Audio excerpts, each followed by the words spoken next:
Dios le bendiga, hermano. Los saludo con la paz y el amor de nuestro Señor Jesucristo. Amén. Pueden tomar sus asientos.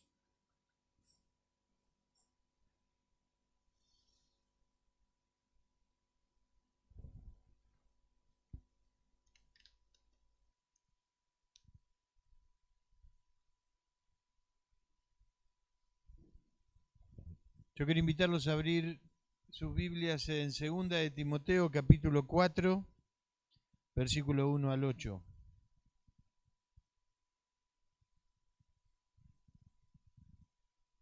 Es una carta del apóstol San Pablo allí a Timoteo. ¿Lo encontró?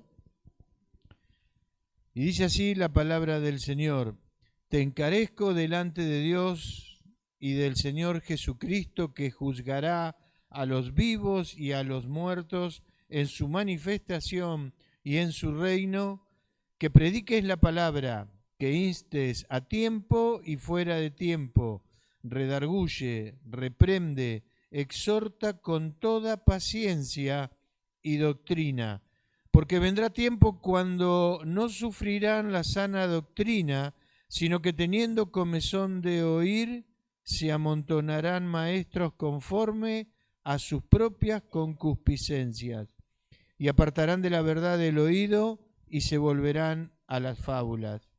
Pero tú, sé sobrio en todo, soporta las aflicciones, haz obra de evangelista, cumple tu ministerio, porque yo ya estoy para ser sacrificado y el tiempo de mi partida está cercano.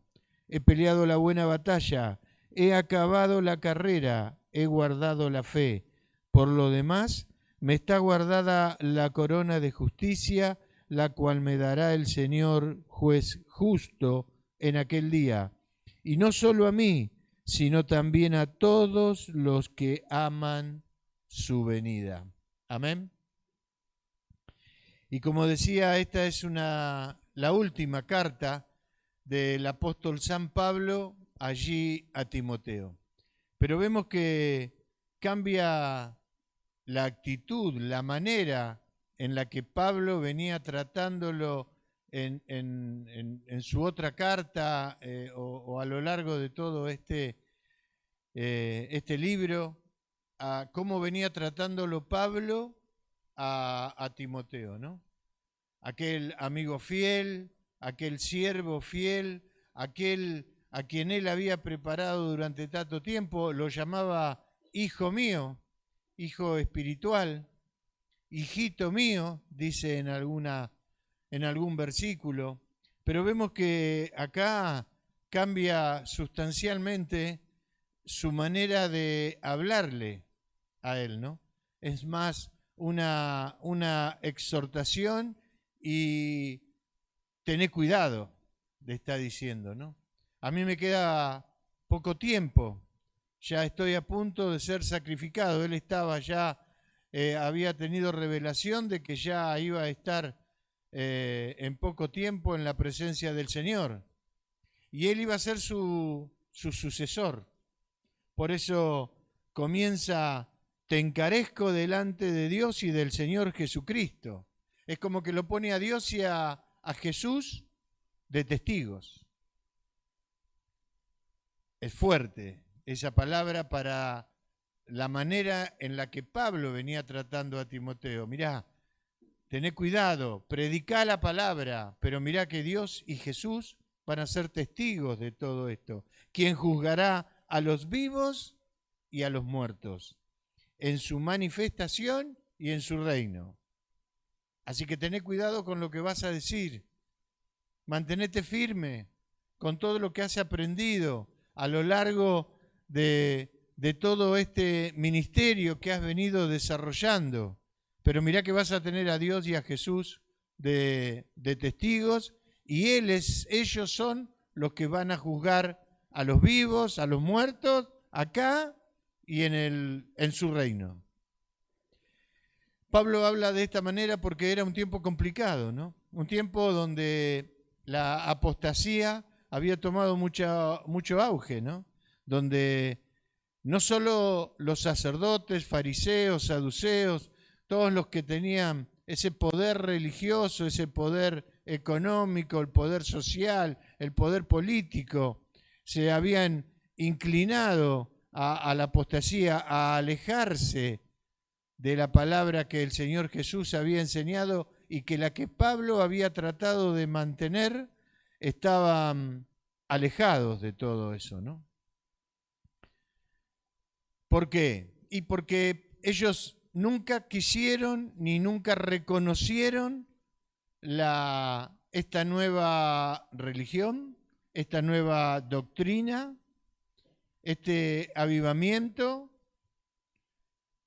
esta secta, como le decían ellos, nunca quisieron reconocerlo, ¿no?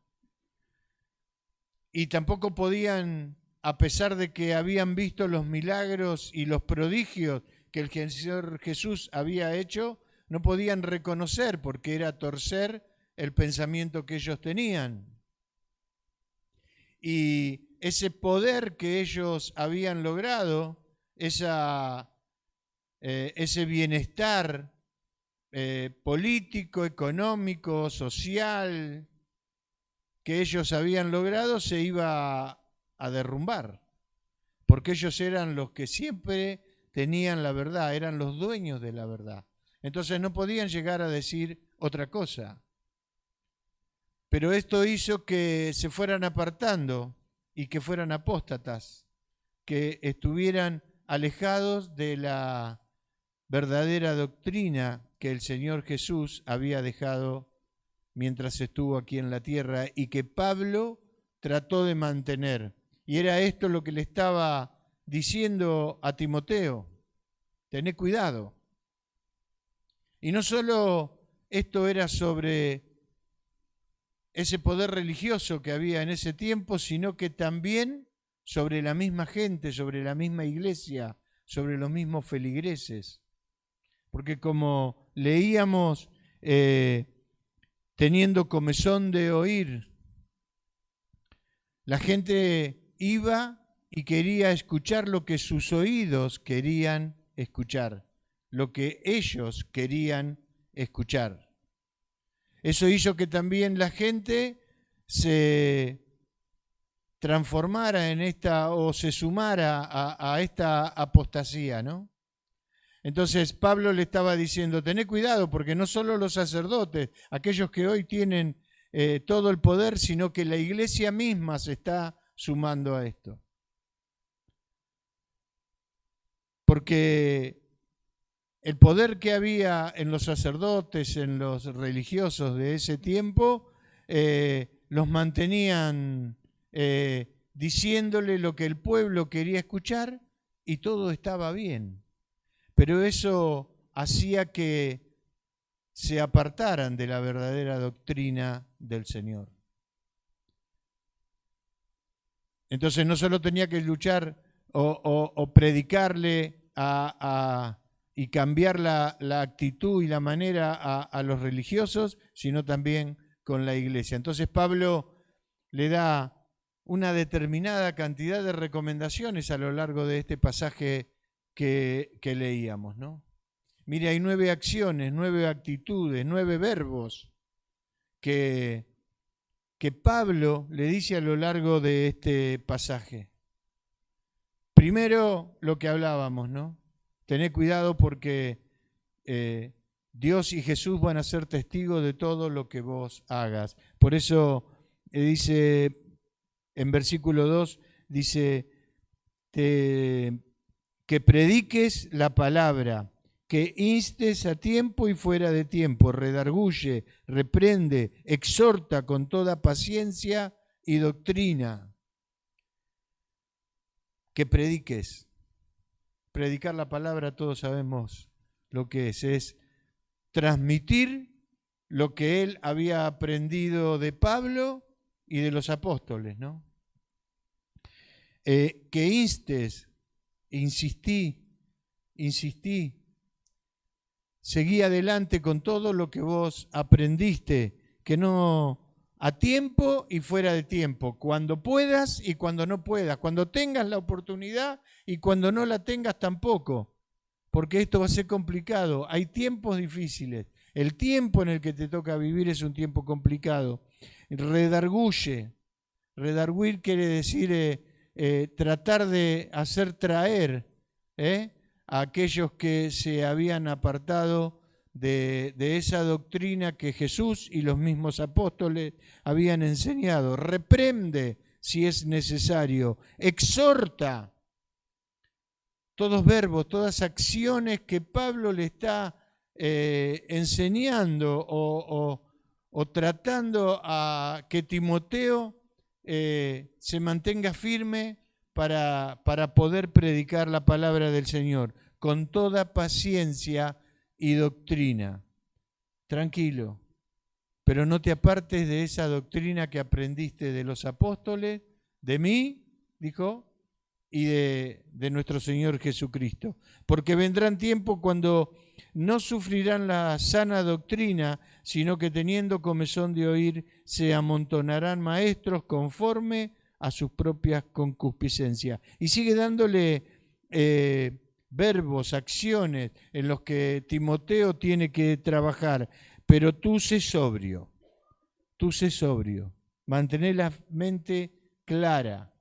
El antónimo de sobriedad es la ebriedad, ¿vio? Cuando uno toma alcohol o toma algo que lo saca de foco, es como que uno pierde el control de lo que está haciendo. Y lo que Pablo le está diciendo a Timoteo es: mantenete firme en esto que hemos estado trabajando, en este ministerio que has estado desarrollando. Soporta las aflicciones, haz obra de evangelista, cumple tu ministerio. Sigue dándole acciones, recomendaciones que Timoteo tiene que tener, ¿no? Vas a tener aflicciones en este tiempo en el que te toque predicar la palabra. No te van a tratar nada bien como lo han hecho conmigo, pero vos cumplí con tu ministerio, cumple y desarrolla esa tarea para la cual Dios te ha estado preparando, porque este es tu tiempo. Pablo ya no iba a estar y Timoteo era el sucesor de lo que Pablo había hecho. Y allí Pablo, sabiendo que le quedaba poco tiempo, es como que trata de decirle, darle todas las recomendaciones a Timoteo, porque sabe que va a estar solo en ese contexto en el que vivía, donde la iglesia estaba apóstata, ¿no? Ahora, independientemente de todo esto, ¿qué es lo que había desarrollado Timoteo a lo largo de ese tiempo en el que pasó fundamentalmente con Pablo y lo que había aprendido de los apóstoles, ¿no? Porque tendrán tiempo cuando no sufrirán la sana doctrina. Y me quedé pensando en ese versículo, ¿no? ¿Qué es lo que Timoteo tenía que transmitir? ¿Por qué Pablo le hizo tanto hincapié en todos estos verbos, en todas estas acciones, en todas estas exhortaciones que Pablo le daba a Timoteo y que no tenía que apartarse, ¿no? Y cuando no sufrirán la sana doctrina. ¿Por qué sufrir? ¿Qué es la sana doctrina? Si yo le preguntara a usted la misma pregunta que me hice yo, ¿cuál es la sana doctrina? Seguramente vamos a estar todos encarrilados, ¿no? Pero vamos a tener distintas opiniones. Sana doctrina. Sana es cuando usted tiene su cuerpo sano, quiere decir que no tiene ninguna enfermedad, que está libre de todas aquellas cosas que hacen mal a nuestro cuerpo. Cuando usted va al médico y los análisis le dan todo bien, le dice: estás sano. Estos marcadores que estamos viendo están todos bien, tenés un cuerpo sano. Lo mismo sucede con la doctrina, ¿no? Cuando uno predica la verdadera doctrina, esto es lo que le está diciendo Pablo, ¿no? Estás libre de todas aquellas cosas que no fueron las que nos enseñaron y las que yo te transmití a vos. Ahora, ¿qué es doctrina? Y allí, si puede,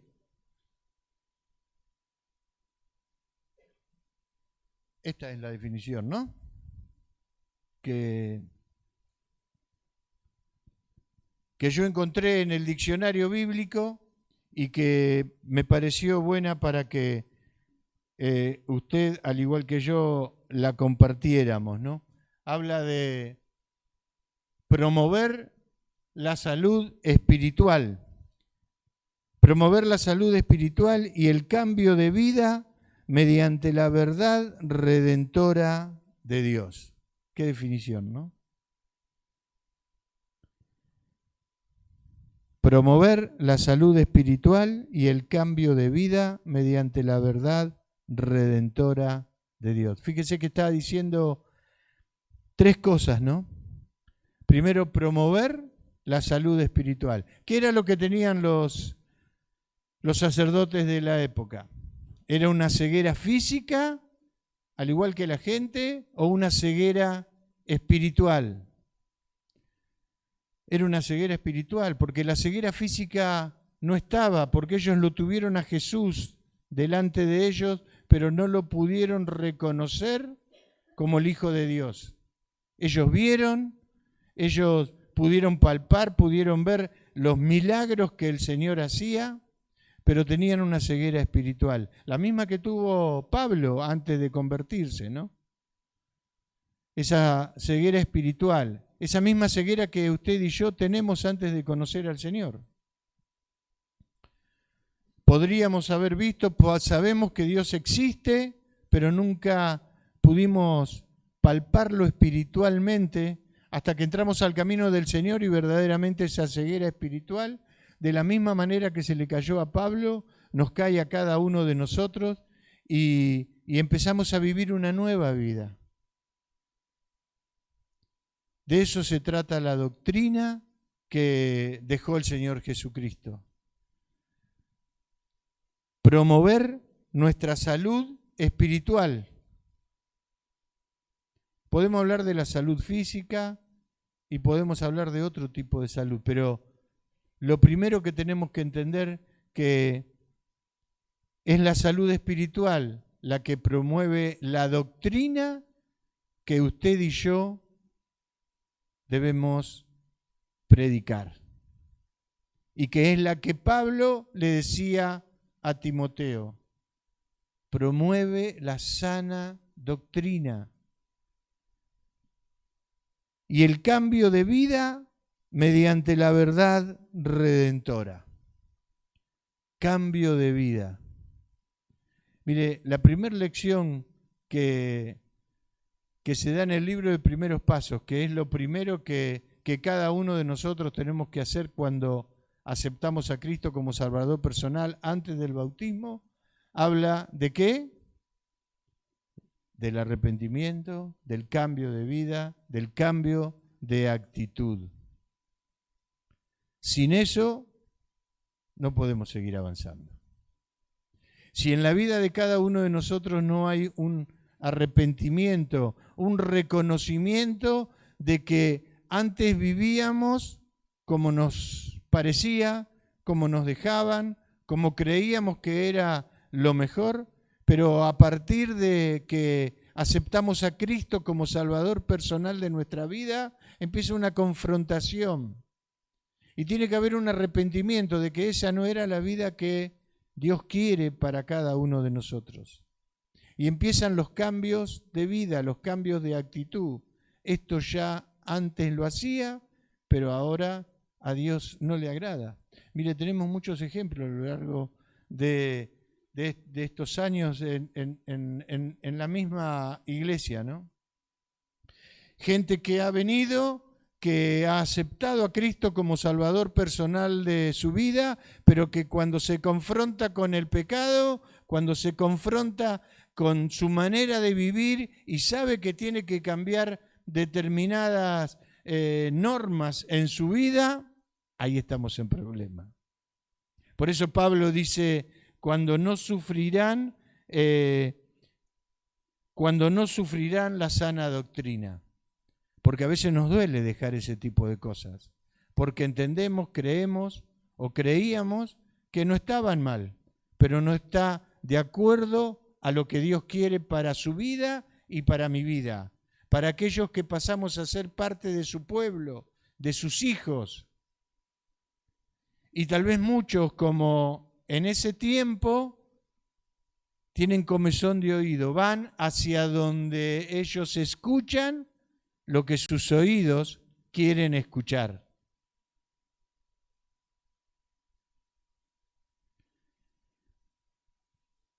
Y esto se produce a través de ¿qué? De la verdad redentora de Dios. ¿Qué es la redención? ¿Para qué Dios mandó a su Hijo a morir en la cruz? Él nos redimió. Él pagó un precio muy grande para que usted y yo pasemos a vivir una vida nueva, una vida distinta. Y como escuchábamos hoy, tener salvación y vida eterna un instante después de que nuestro corazón deje de latir aquí en la tierra. Él prometió llevarnos a su morada eterna. Para eso dio su vida el Señor.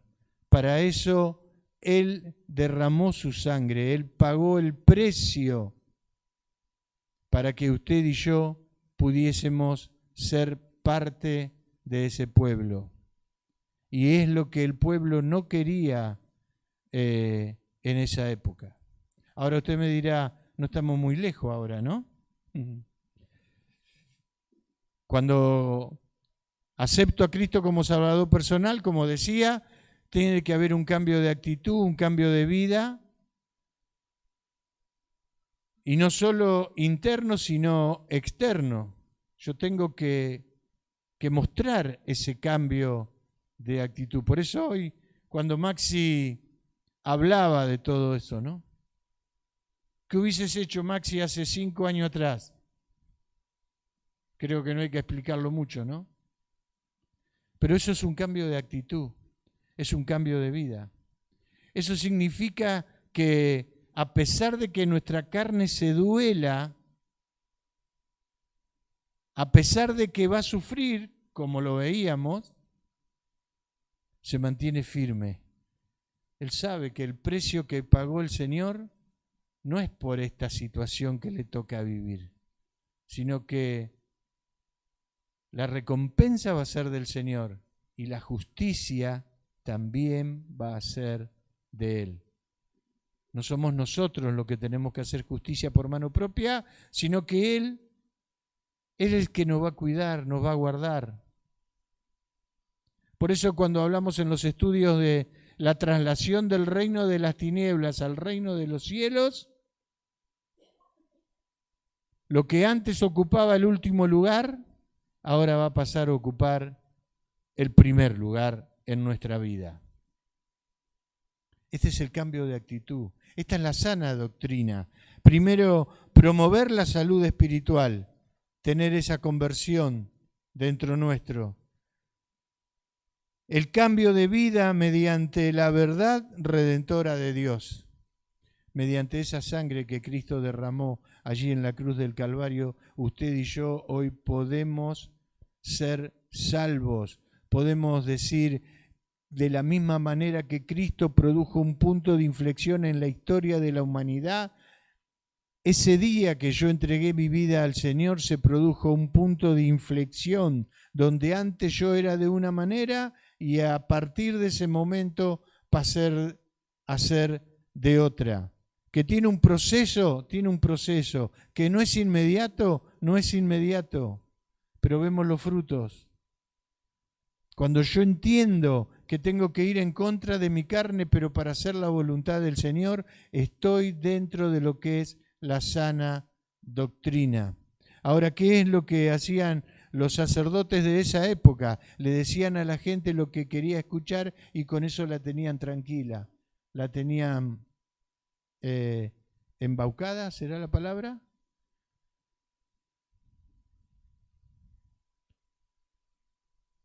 Le decían lo que la gente quería escuchar. Por eso habla Pablo, mirá que van a tener comezón de oído. Cuando vos prediques la sana doctrina, ellos le va a doler a sus oídos. Ellos no van a querer escuchar eso. Se van a ir a esos lugares donde le digan lo que ellos quieren escuchar. Por eso esa definición continúa, que está en el mismo diccionario bíblico, por eso me pareció bueno ponerlo. Muchos hoy como entonces, a pesar de que pasaron casi 2000 años, como entonces optan por ideas fantásticas o ingeniosas que causen sensación y los halaguen y se adapten a sus gustos siempre que no se les requiera cambiar su estilo de vida. Lamentablemente, lo mismo que pasaba en los tiempos de Pablo y de Timoteo, todavía hoy sigue pasando. Hay lugares donde se predica la palabra para tener multitud de gente y no se busca confrontar el pecado.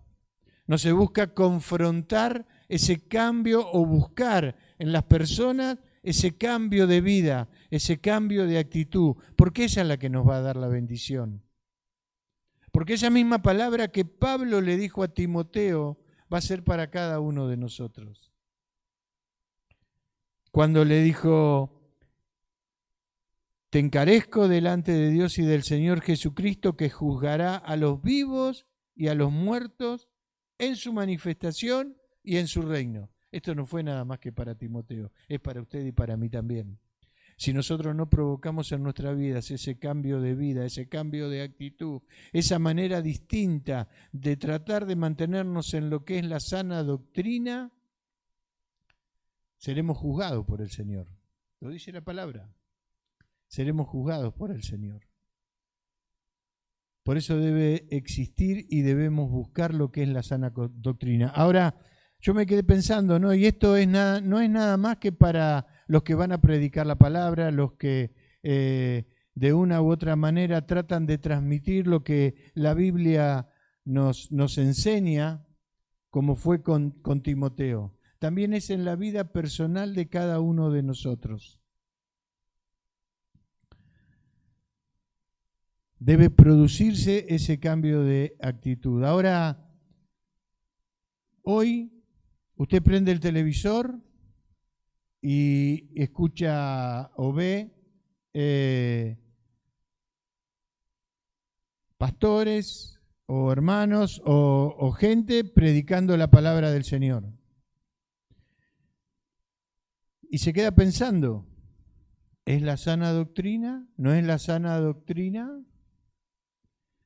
Agarra el teléfono, el celular, hoy en las redes está plagado de todo esto. Y entonces uno tiene que saber cómo hago yo como miembro de la iglesia para saber que lo que escucho está bien o está mal, si está dentro de la sana doctrina o no. Entonces uno se empieza a hacer preguntas, ¿no? ¿Por qué fue que Cristo dio su vida en la cruz del Calvario? Para que hoy la iglesia pueda estar pintada, arreglada y con hermosas luces afuera. Para que yo pueda tener la casa que yo quiero tener, o tener un auto nuevo, o tener el mejor de los trabajos. ¿Para eso fue que murió el Señor? ¿Para eso fue que derramó su sangre en el Calvario? Mira, si un tiempito. Por razones de trabajo tuvimos un team, una videoconferencia, y había la conferencista, la mujer que hablaba, era una ingeniera colombiana, era una ingeniera venezolana, pero que vivía en Colombia, ¿vio? Así que no sé si hablaba en venezolano o hablaba en colombiano. Pero explicaba algo y cuando explicaba lo hacía por el absurdo, ¿vio? Explicar por el absurdo significa, si yo quiero decir que algo es blanco, empiezo explicando lo que es el negro, ¿no? Entonces, le digo qué significa el negro y cuando termina ella decía, no me haga esto, chico, ¿no? Porque era lo negativo. Entonces después explicaba lo que era verdaderamente el blanco, ¿no? Entonces vino a mi mente mientras leía esta palabra, ¿no? Todo eso. Cristo vino para que usted y yo tengamos una casa nueva. No me haga esto, chico. Dice, no. Cristo no vino para eso. Cristo no vino para que yo pueda tener la bicicleta última con 18 cambios y ruedas. No vino para esto. ¿Está mal que se predique esto? No, no. Pero no es la verdadera, el fondo, la causa raíz de la doctrina, de la sana doctrina de la que le habla Pablo. Por eso la palabra dice, busca el reino de Dios y ¿qué más? Y su justicia, y todas las demás cosas vendrán por añadidura. Busquemos el reino de Dios y su justicia, busquemos esa sana doctrina y todas las demás cosas van a venir por añadidura. Este cambio de actitud del que hablábamos recién va a tener su recompensa, pero no de usted o de mí, sino que va a ser de parte del Señor. Porque el Señor está probando para si verdaderamente estamos dentro de esa sana doctrina. ¿Vamos a sufrir? Sí, pero hay algunos que no quieren pagar ese costo. Usted y yo debemos pagar ese costo del cambio de actitud, del cambio de manera de pensar. Ahora, ¿cómo hago yo para darme cuenta de que alguien me está dando la sana doctrina? Y mire, yo debe haber muchos, pero busqué tres pilares fundamentales, ¿no? El primero, el cambio de actitud, como hablábamos recién. Si yo no soy permeable a ese cambio de actitud, estoy complicado. Lo que decía, hemos tenido hermanos, hermanas que han venido a la iglesia, han aceptado a Cristo, han estado sentados, pero cuando se les empezó a preparar, a capacitar, a dar los estudios y a hacerles entender y confrontarlos con la situación y que tenían que tener cambio de actitud en su vida, que había cosas que estaban mal y que iban a tener que cambiar, no quisieron pagar el costo. Y hoy usted los encuentra en la calle y dice, sí, tengo que volver a la iglesia. Pero saben que el costo que tienen que pagar, no lo quieren pagar. ¿Se entiende lo que digo? No lo quieren pagar. Entonces ahí están, con esa ceguera espiritual a medias, sabiendo que el cambio viene cuando yo genero ese cambio de actitud en mi vida. Entonces, el primer pilar fundamental es demostrar, no solo para mí o para el Señor, sino hacerlo públicamente, como escuchábamos recién. Demostrar que verdaderamente, con dientes apretados, con lágrimas en los ojos, pero que el cambio de actitud está, que yo soy permeable a saber de que tengo que hacerlo. No soy yo solo, va a ser el Señor el que va a obrar en mi vida. Porque cuando yo hice esa oración del penitente, Él puso el Espíritu Santo dentro mío, que es el que me va a ayudar a cambiar y a que ese sufrimiento no sea tan grande. Porque yo sé que después de eso viene la bendición del Señor. Pero este es el segundo pilar fundamental, es el Espíritu Santo que está dentro nuestro.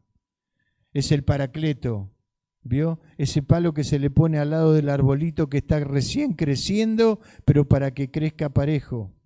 Y que cuando el árbol se quiere torcer, es como que ese palito de escoba, ese paracleto, le dice, no, no te podés ir, por eso te tengo acá agarrado. Esto es lo que hace el Espíritu Santo dentro nuestro. No es por ahí donde tenés que ir. Es el que nos va dando luz, nos va dando sabiduría. Cuando ve un cambio de actitud en nuestra vida y somos permeables a escuchar la voz del Espíritu Santo dentro nuestro, Él nos ayuda a saber cuándo tenemos que escuchar y ver y tomarlo para nuestras vidas, lo que estamos escuchando, lo que estamos viendo, lo que estamos leyendo. Mire, ayer creo que escuché o vi esos WhatsApp que llegan, esos mensajes que llegan con un versículo bíblico, ¿vio? Un versículo bíblico. Y decía al final, si usted dice amén y se lo pasa a otro, esto se va a hacer cierto en su vida. Mentira el diablo, hermano. Mentira el diablo. Por eso dice, y apartarán de la verdad el oído y se volverán a las fábulas. Y tal vez alguno lo ha pasado, porque diciendo, y por las dudas, ¿no? Por las dudas, capaz que si no lo paso, esto que yo estoy queriendo, estoy pensando, no lo tengo, ¿no? Entonces el Espíritu Santo es ese segundo pilar fundamental que nos va a ayudar a reconocer cuando es una sana doctrina o no. Salí de ahí, te va a decir el Espíritu Santo, vení para acá, bobo, como dice. Y nos mantiene al lado de Él, nos mantiene agarrado a ese paracleto. Y el tercer pilar fundamental del que hablaba es la palabra del Señor. Es la palabra del Señor. Puede haber un cambio de actitud, podemos escuchar y ser permeables a que el Espíritu Santo nos mantenga firme, pero si yo no conozco la palabra del Señor, estoy complicado. Por eso estamos súper contentos, creo que ya lo hemos dicho en cada reunión que tenemos, con esto que estamos logrando todos, de poder estar preparándonos en la palabra del Señor. Ese es el camino, hermano. Ese es el camino para que usted, ¿vio como el chicle, cuando usted lo masca y se lo traga? No, porque sabe que no se lo puede tragar, pero lo da vuelta en la boca, ¿vio? Tiene que estudiar la palabra, tenemos que estudiar la palabra del Señor, porque eso es lo que va a venir a decir, ¿de dónde saliste? Que si yo le paso a Gaby, a quien sea, este mensaje, Dios va a obrar en mi vida. Por eso decía hoy, busca el reino de Dios y su justicia, y todas las demás cosas vendrán por añadidura. El Señor sabe lo que usted necesita, sabe lo que yo necesito, Él sabe lo que usted quiere, lo que usted anhela, y Él nos lo va a dar en tanto y en cuanto nosotros estemos en el centro de la verdadera doctrina que el Señor habló.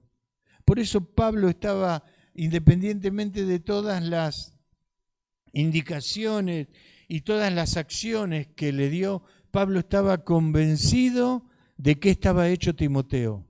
Ya lo había probado, pero le dijo, tené cuidado, ¿vio? Es como cuando usted va a su hijo a la escuela, tené cuidado cuando subís al micro, guardá el celular porque la calle está complicada. Pues sí, papi, ya lo sé, ¿eh?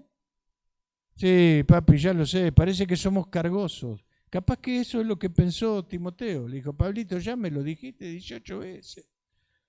No importa, dijo Pablo, no importa. Yo insisto sobre esto, porque quiero que tú estés sobrio, que estés pensando. Yo veo chicos caminando en la calle con el teléfono así, que yo, ay, mami, me robaron el teléfono. Claro, si anda con el teléfono. Entonces es sobrio, debemos estar pensando en todo esto. Por eso debemos atender la palabra. Por eso es importante que aprendamos la palabra del Señor. Porque, como vamos a ver ahora, hay versículos. El primer versículo está en Jeremías. Si lo pone Jeremías, mire, 600 años antes de Cristo. ¿Qué dice? Los profetas profetizaron mentira y los sacerdotes dirigían por mano de ellos. Quiere decir que ya los sacerdotes, 600 años antes de Cristo, ya hasta los profetas le decían lo que tenían que decir. Y mi pueblo así lo quiso, porque le gustaba escuchar este tipo de cosas al pueblo. Usted quédese tranquilo, que Dios lo va a bendecir, que Dios lo va... Entonces el pueblo contento, se iban contentos a las casas porque los profetas le decían lo que ellos querían escuchar, pero le decían lo que los sacerdotes le decían, porque los sacerdotes estaban tranquilos, estaban piolas, sin problema, sin complicaciones. ¿Qué pues haréis cuando llegue el fin? Está todo bien. Acá vos te vas a tu casa porque los profetas dijeron lo que los sacerdotes le dijeron lo que tenían que decir, pero cuando llegue el fin, ese instante después de que su corazón deje de latir, ¿a dónde van? ¿Esa es la sana doctrina? Seguimos, porque lo que quiero, el mismo diccionario bíblico me daba versículos y dio versículos, pero rescaté algunos de ellos, ¿no?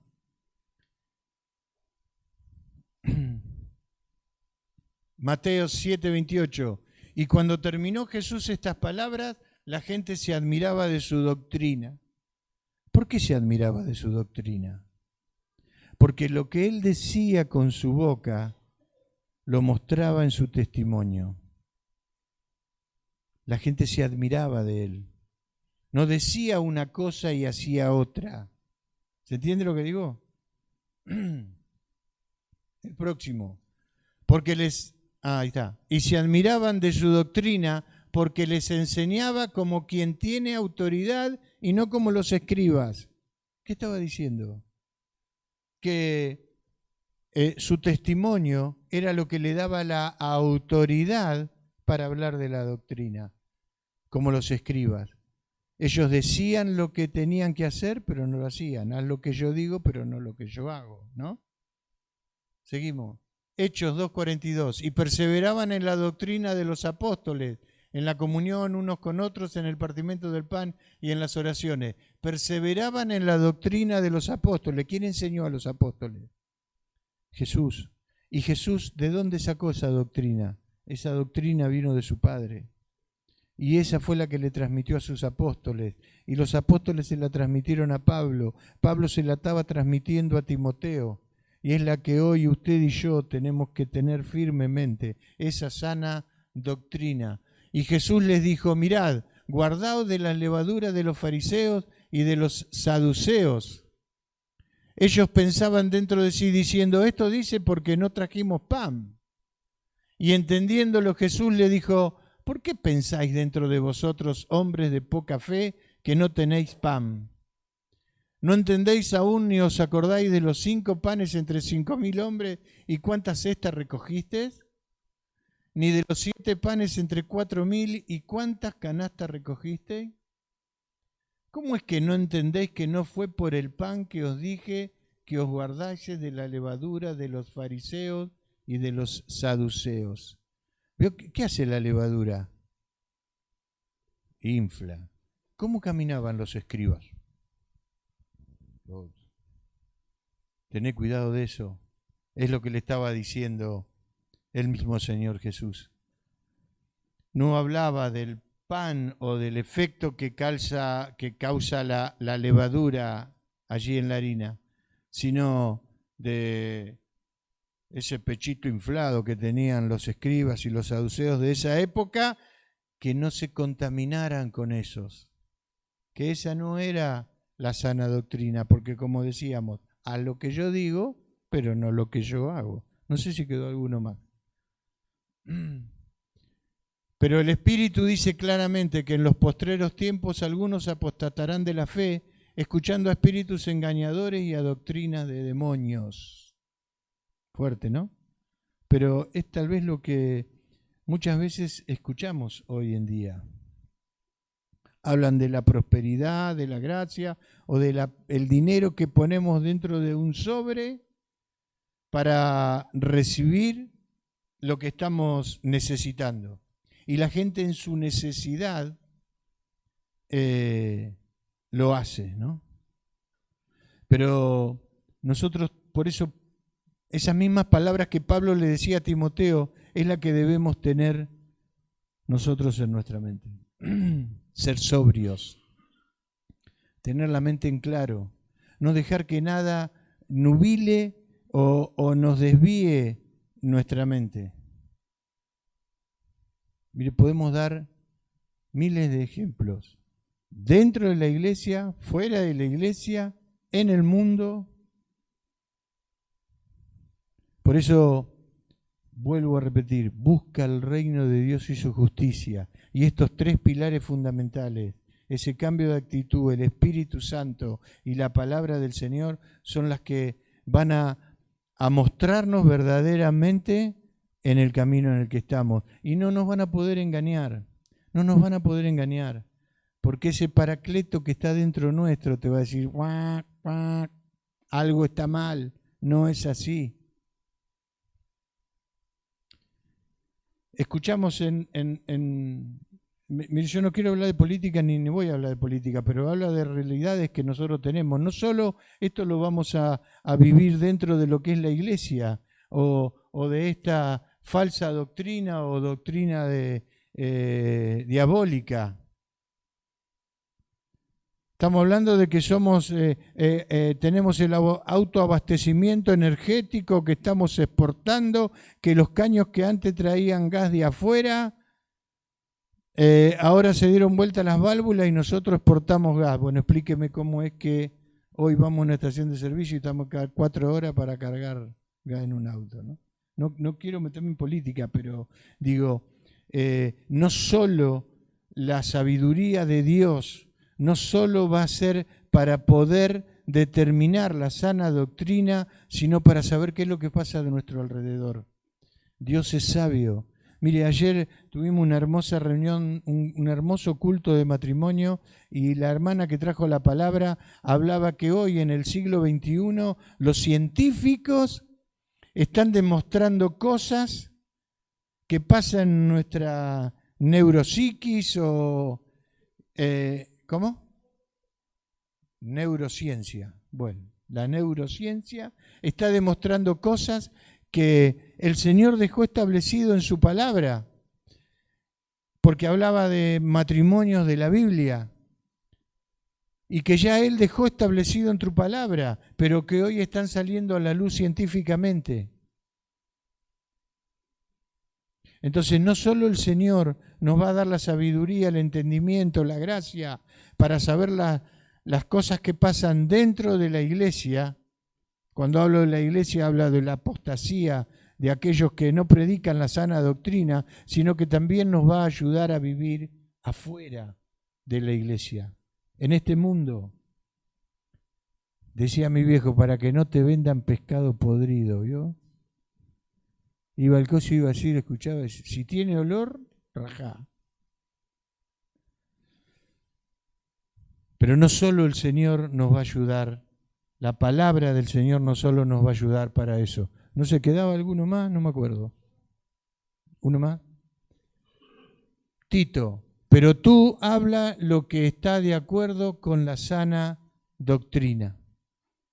Ya el libro de Tito hablaba de esto, ¿no? Y había uno más que, no sé si lo pasamos, primera de Timoteo, capítulo 4, versículo 1, dice, pero el Espíritu dice claramente que en los postreros tiempos algunos apostatarán de la fe, escuchando a espíritus engañadores y a doctrina de demonios. Eso ya lo habíamos hablado, ¿no?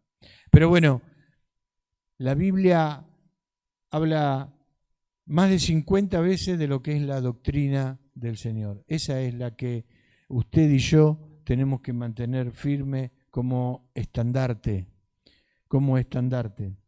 Vamos a sufrir, como dice Pablo, ese cambio de actitud, pero va a ser todo en bendición de lo nuestro. Miren, las primeras reuniones de matrimonio que teníamos hace muchos años, nos hablaban de darle con la varita al nene, ¿vio? Que era una manera de disciplinar, ¿se acuerdan?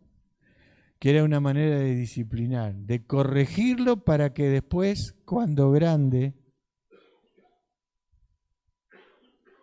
hoy mis hijos todavía se acuerdan de la varita, que la poníamos arriba de la heladera para que no llegaran, que ellos la sacaban. Ayer se acordaban de eso, ¿no? Que la sacaban y yo tenía que salir a las 12 de la noche a buscar el árbol del barrio, buscar una varita porque no nos iban a ganar. Pero hoy se acuerdan de eso, porque es una corrección. ¿Sufrieron en ese momento? Y sí, porque la varita picaba. Algunos decían, no me duele. Pero sufrirán la sana doctrina. Vamos a sufrir, pero la bendición la vamos a tener después. Eternamente con el Señor. Y no solo Él prometió en su palabra que va a estar un día después que nuestro corazón deje, un instante después que nuestro corazón deje de latir, sino que también va a estar ayudándonos, guardándonos y protegiéndonos. Pero debemos mantenernos en esa sana doctrina del Señor que promueve nuestra vida espiritual, que promueve nuestra vida espiritual a un lugar mejor, a un estadio mejor. Y que ese cambio de actitud que nosotros vamos a mostrar, no solo internamente y para con el Señor, sino para con los que nos rodean. Porque eso es lo que le daba autoridad a Jesús para hablar de la sana doctrina. ¿Por qué se maravillaban? Porque lo que Él decía era lo que Él hacía. Y esto es lo que debemos buscar, tratar, instar, redarguir, predicar, reprender, exhortar hacia nosotros mismos y a los que nos rodean. Mantenernos unidos, fuertes. Es muy fácil en este mundo que podamos caer un cachito. Por eso Pablo en sus últimas palabras trataba de recalcarle todas esas acciones, esas actitudes que tenía que hacer. Y esto es lo que tenemos que hacer nosotros. Hasta ese último instante de nuestra vida debemos estar atentos a todo esto. Porque el diablo, ¿cómo anda? Buscando a quien devorar. ¿Para qué? Para que usted ese día, como dice el versículo 1, cuando nos encontremos con el Señor, que es el que juzgará a los vivos, a los muertos, en su manifestación y en su reino, buen siervo fiel, sobre lo entra al gozo de mi Señor. Qué bueno que es el Señor, pero debemos mantenernos firmes, debemos usar esos pilares fundamentales para que nada nos aparte. Hoy esas luces de colores que usted ve en la puerta a veces están adentro de los templos, ¿no? Como siempre dice el pastor en la reunión de ministerio. ¿Pero qué quiere decir? Que todavía hay lugares donde le están diciendo a la gente lo que la gente quiere escuchar. Entonces no provocan ese cambio de actitud, ese cambio de vida. Entonces está todo bien, si esto es el Evangelio, vamos para adelante. Pero lo que hacen es llevar a la gente, ¿a dónde? Decía el versículo, pero ¿y en el fin? Que el Señor nos ayude a que podamos mantenernos firmes en esta sana doctrina y no deje de estudiar la palabra del Señor. Amén. Vamos a ponernos de pie y juntos podamos estar orando a Él para que pueda estar obrando en nuestra vida. Padre, en el nombre de Jesús, Señor, primeramente quiero darte gracias por esta palabra, Señor, que tú has puesto en mi vida.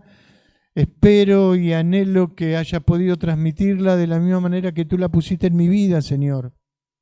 Tú conoces todo mi ser y sabes cómo lo he hecho, Padre. Por eso te pido que tú ahora termines y trabajes sobre la vida de cada uno de mis hermanos, de mis hermanas, Señor, para que puedas terminar esa obra que yo tal vez no pude hacer, Padre. Por eso te pido en el nombre de Jesús que te recorra cada banca, cada vida, cada corazón, cada espíritu, Señor. Ese Espíritu Santo que está puesto dentro de nosotros, Señor, y que se comunica contigo en línea directa, Señor. Te pido que sea el que produzca este cambio en la vida de cada uno de nosotros para que cuando llegue ese momento tú nos recibas con los brazos abiertos, Señor, para vivir eternamente contigo, sabiendo que no solo nos has dado y que esa sangre que tú derramaste en la cruz del Calvario no fue nada más que para salvación y vida eterna, sino que también fue para que podamos vivir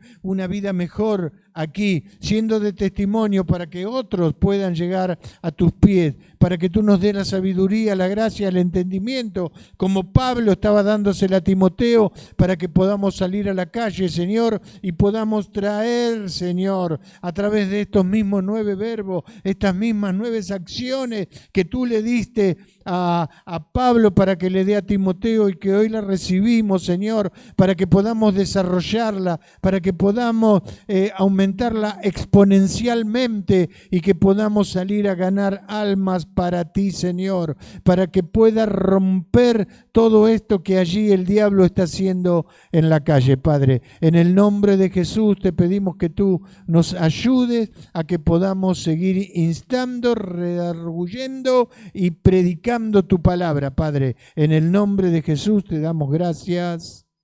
Amén.